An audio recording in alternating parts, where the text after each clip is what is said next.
Hello guys, welcome back to my channel. In previous video we complete till the process of threshing. In this video we continue from there. So let's start our class. This is carried out with the help of a machine called combine, which is in fact a combined harvester and thresher.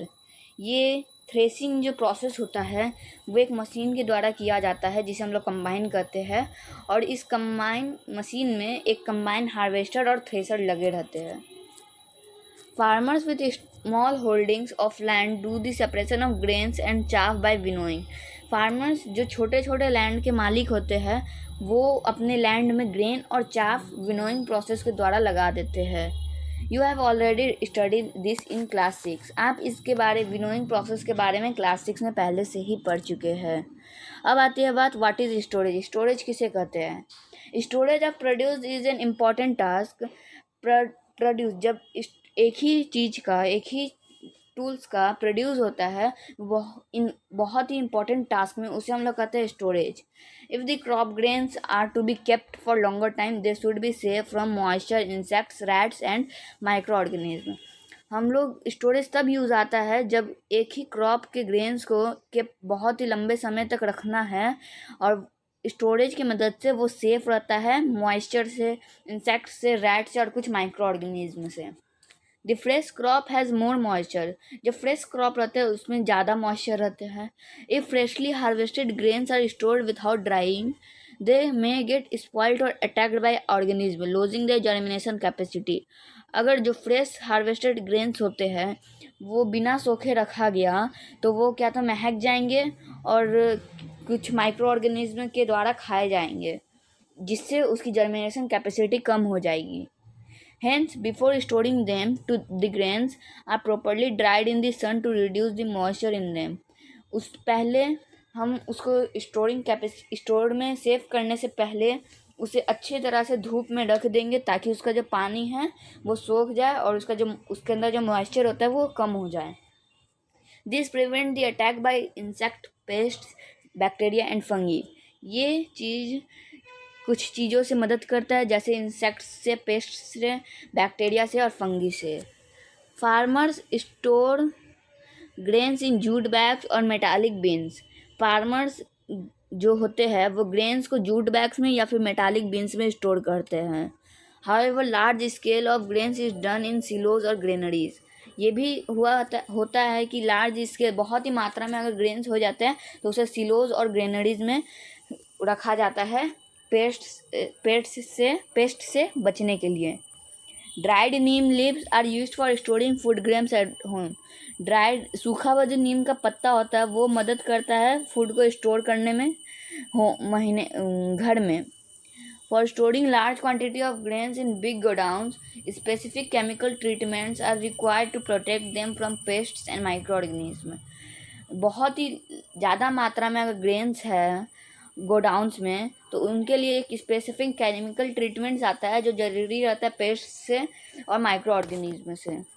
After completing the table you must have seen that like plants animals also provide us with different kinds of food. जब आप इस table को complete करेंगे तो आप पाएंगे कि बहुत सारे प्लांट्स, एनिमल्स हमें कुछ प्रकार के भोजन देते हैं. Many people living in the coastal areas consume fish as a major part of their diet. जो भी लोग कोस्टल एरियाज में रहते हैं उनका जो प्रमुख खाना होता है वो फिश होता है. In the previous classes you have learned about the food that we obtain from plants. पिछले क्लास में ही आप पढ़ चुके हैं वैसे फूड जो प्लांट से ऑब्टेन होते हैं. We have just seen that the process of crop production involves a number of steps like selection of seeds, sowing etc. हम लोग इस क्लास में पढ़े हैं कि कितने प्रोसेस होते हैं क्रॉप प्रोडक्शन के, जैसे सिलेक्शन ऑफ सीड्स, सोइंग और भी बहुत सारे.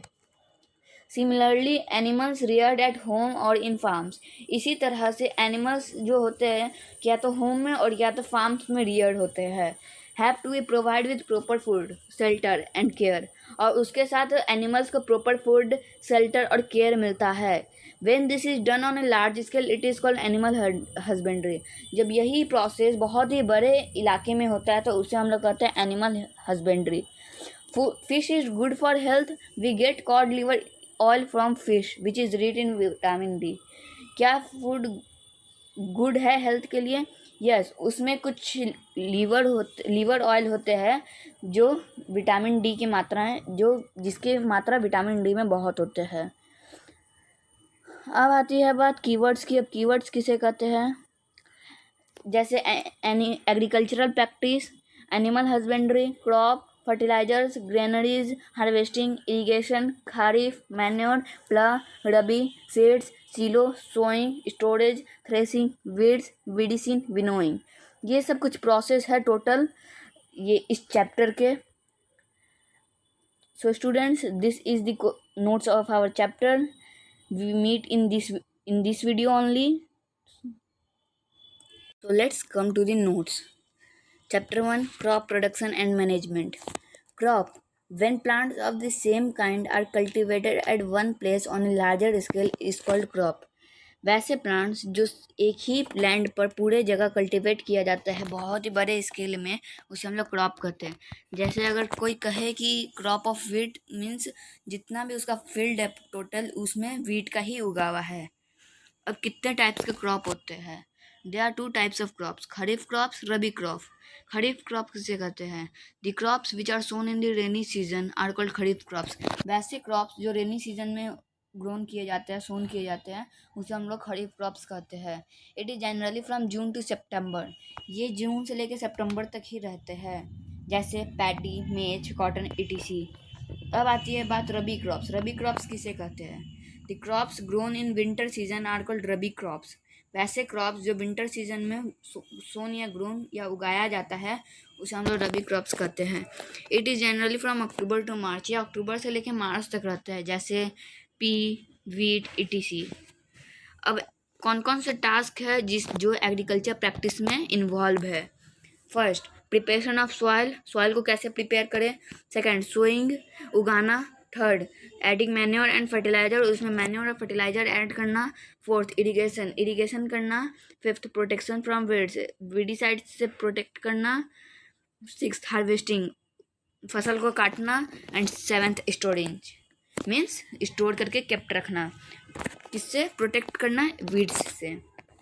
अब आती है बात प्रिपरेशन ऑफ सॉइल किसे कहते हैं? It is the first step before growing the crops. ये पहला स्टेप होता है क्रॉप्स को ग्रोन करने से पहले। Types of preparation of soil, कितने टाइप के होते हैं सॉइल के preparation? There are 2 types of preparation of soil. First, ploughing, second, levelling. Ploughing, the process of loosening and turning of the soil. वैसा प्रोसेस जिससे सॉइल का loosening और turning होता है उसे हम लोग प्लाइंग कहते हैं। It is also known as tilling, इसे टिलिंग भी कहते हैं। It is done by using plough, ये प्लस की मदद से किया जाता है। Ploughs are made by wood और आयरन। ये प्लस जो होते हैं वो 2 चीज़ से मिलके 2 चीज़ों का भी हो सकता है, फर्स्ट वुड, सेकेंड आयरन। अब आती है बात क्रम्स की। क्रम्स किसे कहते हैं? द प्लड फील्ड में है बिग क्लम्प्स ऑफ सॉइल। जो प्लड फील्ड होते हैं उसके पास बड़े बड़े क्लम्प्स होते हैं सॉइल के। लेवलिंग किसे कहते हैं? It is the field need for sowing as well as irrigation. ये एक ऐसा फील्ड होता है जो सोइंग के लिए ज़रूरी रहता है, सोइंग और इरिगेशन के लिए ज़रूरी रहता है। Levelling of soil done with the help of a leveller. जो सॉइल का लेवलिंग किया जाता है वो लेवलर की मदद से किया जाता है। अब एग्रीकल्चरल इम्प्लीमेंट्स किसे कहते हैं? ये भी 3 टाइप के होते हैं, प्ला, होय, कल्टीवेटर। प्ले किसे कहते हैं? Plough, it is used for tilling, scraping of soil, weeding and manuring etc।